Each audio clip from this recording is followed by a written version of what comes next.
సౌందర్యలహరి 79వ శ్లోకం.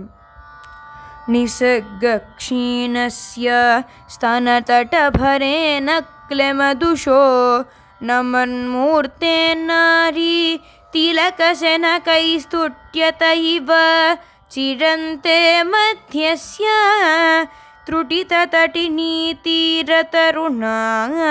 సమావస్థాస్తేమ్నో భవతు కుశలం శైలతనయే. అమ్మా, నీవు స్త్రీలలో సర్వోత్తమురాలవు. మొగమునకు తిలకము వలె నీవు వారికి శోభను ఉత్తమత్వమును కలిగించుదానవు. హిమగిరి పుత్రికవు, జగజ్జననివి.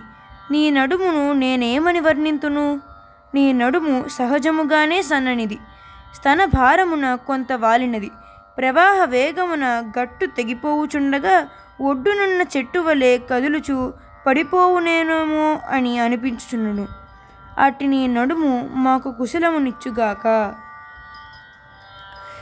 నిసర్గక్షీణస్య స్తనతటభరేణ క్లెమజుషో నమన్మూర్తేన్నారీ తిలకశనకైస్తుట్యత ఇవ చిరంతే మధ్యస్య త్రుటితటినీతీరతరుణా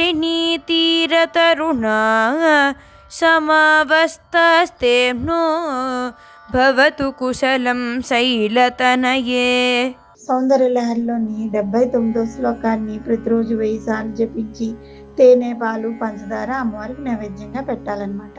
ఈ విధంగా 45 రోజులు పూజ చేసిన తర్వాత ఆఖరి రోజున యథాశక్తిగా ఎవరికైనా భోజనం పెట్టి క్లీం సర్వజనమోహనం అనే ఒక రాగి రేకు మీద దీన్ని రాయించి దాన్ని మెడలో కానీ కుడి చేతికి కానీ ధరిస్తే ఇంద్రజాల విద్య ప్రదర్శించే వారికి చాలా గొప్పగా ఇది ఉపయోగపడుతుంది. వాళ్ళు ఆ విద్యలో గొప్ప నైపుణ్యాన్ని, కీర్తిని గడిస్తారు. శ్రీమాత్రే నమః.